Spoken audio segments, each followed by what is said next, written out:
రాజకీయాల్లో చరిత్ర సృష్టించిన నేత, యువకుల్లో చిరస్మరణీయంగా నిలిచిన ఘనత నందమూరి తారక రామారావుకే దక్కుతుందని రాష్ట్ర seeds and growers development corporation chairman గండి బాబ్జీ అన్నారు. ఎన్టీఆర్ 30వ వర్ధంతి సందర్భంగా ఆయన సభవరం ఎన్టీఆర్ సర్కిల్ వద్ద గల ఆయన నిలువెత్తు విగ్రహానికి పూలమాలలు వేసి ఘన నివాళులర్పించారు. ఈ సందర్భంగా వారు మాట్లాడుతూ భారతదేశంలో 9 నెలల్లో తెలుగుదేశం పార్టీ స్థాపించి తిరుగులేని విజయం సాధించడంతో పాటు కళాకారుడిగా, నవరస నటన సార్వభౌముడిగా రికార్డు సృష్టించిన ఘనత ఆయనకే దక్కిందని చెప్పారు. అంతకుముందు ఎన్టీఆర్ నిలువెత్తు విగ్రహానికి పూలమాలలు వేసి నివాళులర్పించారు. ఈ కార్యక్రమంలో మండల తెలుగుదేశం పార్టీ అధ్యక్షుడు గండి ముత్యాల నాయుడు, ప్రధాన కార్యదర్శి కోరాడ శ్రీనివాస్, పిఏసిఎస్ చైర్మన్ గండి దేముడు, భరణిఖానా, సాయినాథరావు తదితరులు పాల్గొన్నారు. ఎన్టీఆర్ ఎన్టీఆర్ ఎన్టీఆర్ ఎన్టీఆర్ జోహార్ ఎన్టీఆర్ జోహార్ ఎన్టీఆర్ జోహార్ ఎన్టీఆర్ ఎన్టీఆర్ ఎన్టీఆర్ ఎన్టీఆర్ ఎన్టీఆర్ ఎన్టీఆర్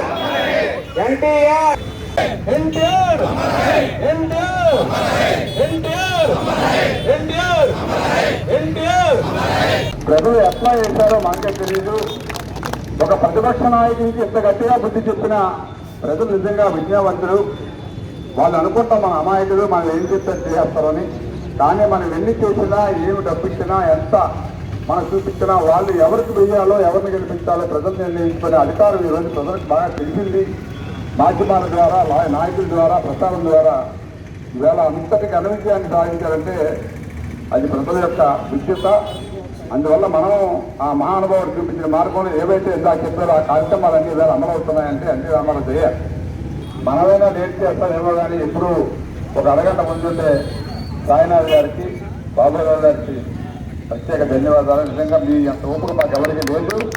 ఇప్పటికీ కూడా మీరు చాలా మంది ఏదో నాకు ఎందుకులే పార్టీ అని మీ దగ్గర హాయిగా పనులు తీసుకునే పరిస్థితుల్లో ఏ ప్రోగ్రాం చెప్పినా మీరే అరగంట ముందుంటారు. కాబట్టి మిమ్మల్ని ఆదర్శంగా తీసుకోవాల్సి తప్పనిసరిగా అందరూ తెలియజేస్తూ, మరి మిత్రులు సత్యారావు గారు, మరి అట్లాగే మరి ఇక్కడ అప్పారావు గారు, శ్రీని గారు, చాలా మంది పెద్దలు అందరూ పేరు పేరున సర్పంచులు, మరి అట్లాగే ఎంపీటీసీలు, ఎక్స్ సర్పంచులు, ఎక్స్ ఎంపీటీసీలు, సీనియర్ నాయకులు, యువత అందరికీ కూడా పేరు పేరున నమస్కారం తెలియజేసుకుంటూ, పెద్దవారికి కూడా తెలియజేసుకుంటూ, మీకు తెలుసు ఎన్టీ రామారావు గారు ఒక యువపురుషుడు.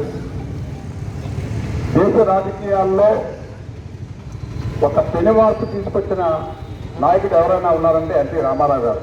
ఆ రోజు ప్రపంచంలోనే ఒక పార్టీ పెట్టి 9 నెలల్లో ఏ రాష్ట్రంలో కానీ, దేశంలో కానీ అధికారంలోకి వచ్చిన పార్టీ ఎక్కడా లేదని చెప్పి ఒక ప్రపంచ రికార్డు నెలకొల్పారు ఎన్టీ రామారావు గారు. ఆ రోజు 83లో అధికారం చేపట్టిన తర్వాత మరి అప్పుడున్న ఇందిరాగాంధీ కాంగ్రెస్ ప్రభుత్వం మరి కొంతమంది నాయకులతో కుట్ర పన్ని 84, 85లో గవర్నమెంట్ని పడగొడితే మళ్ళీ చాలా మంది చెప్తారు గోడకి బంతి కొడితే ద్వారాలు గారు చెప్పేవారు. గోడకి బంతి కొడితే బంతికేమో ఇస్తుంది, బంతి మరింత పైకి వేసి దాని యొక్క స్వరూపాన్ని చూపిస్తుంది. అట్లాగే ఎన్టీ రామారావు గారు ఆ రోజు ఎంతమంది కష్టపెట్టి ఓడించినా మళ్ళీ సుమారు అత్యధిక మెజార్టీతో 2005లో బ్రహ్మాండమైన మెజార్టీతో మళ్ళీ గవర్నమెంట్ స్థాపించి ఈ రాష్ట్రంలో అమలు పరిచిన పథకాలన్నీ కూడా ఈ దేశం మొత్తం మీద అన్ని రాష్ట్రాలు అమలు చేస్తూ ఉన్నాయి. ఇది ఒక ఆదర్శవంతుడు, ఒక ప్రజాసేవకుడు చూపించిన సేవకు నిదర్శనం. మనం ఆయన గురించి చెప్పుకోవాలంటే చాలా ఎక్కువ చెప్పాలి.